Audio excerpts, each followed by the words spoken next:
안녕하세요. 오늘은 와인과 예술의 아름다운 만남 샤토 무통 로칠드의 아트 라벨에 대한 이야기를 들려드리겠습니다. 무통 로칠드란? 샤토 무통 로칠드는 프랑스 보르도 지역에 있는 최고급 와인 생산지입니다. 1855년 보르도 와인 공식 등급 분류에서 2등급을 받았다가 1973년에 역사상 유일하게 등급이 상향 조정되어 1등급이 된 특별한 와이너리죠. 하지만 이 와인이 특별한 이유는 뛰어난 품질 외에도 하나 더 있습니다. 바로 매년 세계적인 예술가들이 그린 아트 라벨이라는 독특한 전통 때문입니다. 아트 라벨의 시작. 아트 라벨의 역사는 2차 세계대전이 끝난 1945년으로 거슬러 올라갑니다. 당시 무통 로칠드의 소유주였던 필립 로칠드 남작은 전쟁 종전을 기념하기 위해 특별한 와인 라벨을 만들고 싶었습니다. 로칠드 남작은 젊은 화가 필립 줄리앙에게 라벨 디자인을 의뢰했습니다.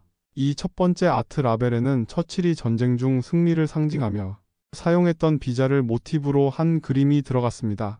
두 손가락으로 만든 비자 모양, 승리를 의미하는 빅터리의 첫 글자죠.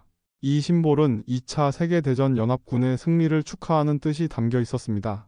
로칠드 남작은 이 특별한 라벨이 마음에 들었고 다음 해에도 다른 예술가에게 라벨 디자인을 의뢰했습니다. 이렇게 시작된 전통은 오늘날까지 매년 이어지고 있습니다. 예술가들의 참여. 초기에는 주로 로칠드 남작의 친구였던 예술가들이 라벨 작업에 참여했습니다. 하지만 1955년 남작은 큰 도전을 결심합니다. 당시 세계적인 화가였던 조르주 브라크에게 라벨 디자인을 부탁한 것이죠.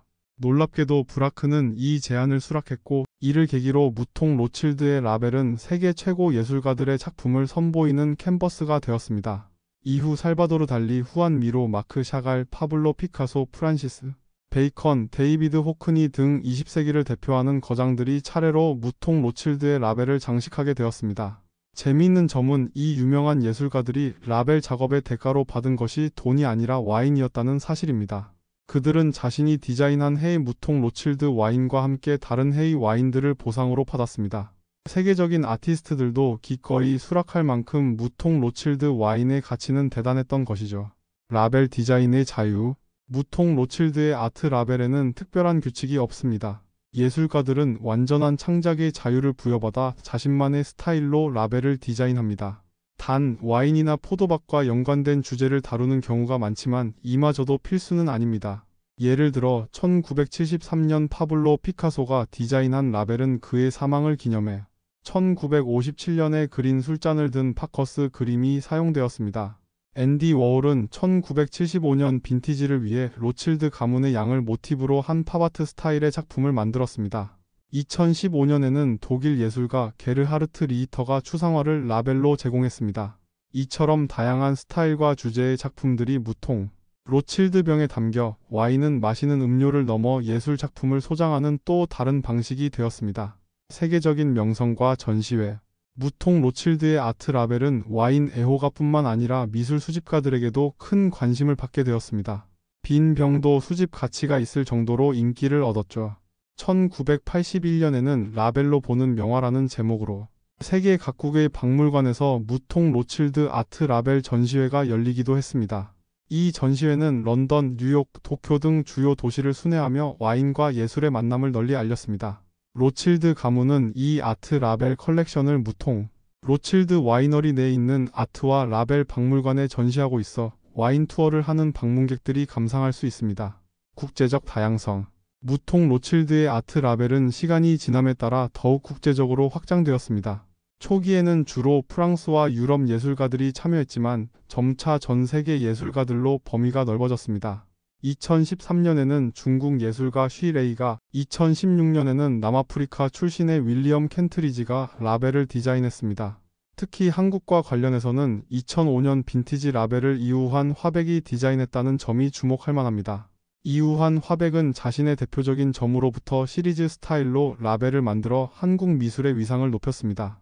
이러한 국제적 다양성은 무통 로칠드가 단순한 프랑스 와인을 넘어 글로벌한 문화 아이콘으로 자리매김하는 데 큰 역할을 했습니다.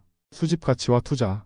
무통 로칠드의 아트 라벨은 와인의 품질과 함께 수집 가치와 투자 가치도 높여주었습니다.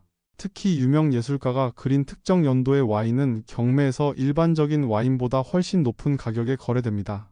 예를 들어 피카소가 라벨을 그린 1973년, 빈티지는 동일한 품질의 다른 해 와인보다 프리미엄이 붙는 경우가 많습니다. 이처럼 무통 로칠드는 와인과 예술 두 가지 수집 영역을 결합한 독특한 컬렉터블 아이템이 되었습니다. 현대적 계승. 이 전통은 현재까지도 이어지고 있습니다. 매년 새 빈티지가 출시될 때마다 사람들은 어떤 예술가가 라벨을 디자인했는지에 대해서도 큰 관심을 보입니다. 와인 평론가들은 와인의 품질뿐만 아니라 라벨의 예술성에 대해서도 논평하기도 합니다. 최근에는 로칠드 가문의 다음 세대가 이 전통을 이어받아 좀 더 현대적이고 다양한 예술가들에게 기회를 주고 있습니다. 영화 감독, 사진작가, 디지털 아티스트 등으로 참여 예술가의 범위도 넓어지고 있죠. 샤토 무통 로칠드의 아트 라벨은 와인과 예술의 완벽한 만남을 보여주는 특별한 사례입니다. 1945년 전쟁 종전을 기념하는 작은 아이디어에서 시작된 이 전통은 오늘날 와인 산업에서 가장 유명한 마케팅 성공 사례 중 하나가 되었습니다. 무통 로칠드는 단순히 좋은 와인을 만드는 것을 넘어 예술과 문화를 와인에 담아 소비자에게 전달함으로써 브랜드의 가치를 크게 높였습니다. 한 병의 와인이 마시는 즐거움과 소장하는 즐거움, 그리고 예술 작품을 감상하는 즐거움까지 모두 제공하게 된 것이죠. 이처럼 무통 로칠드의 아트 라벨은 단순한 포장을 넘어 와인과 예술의 경계를 허물고 두 문화의 아름다운 협업이 어떤 가치를 만들어낼 수 있는지 보여주는 훌륭한 예시입니다.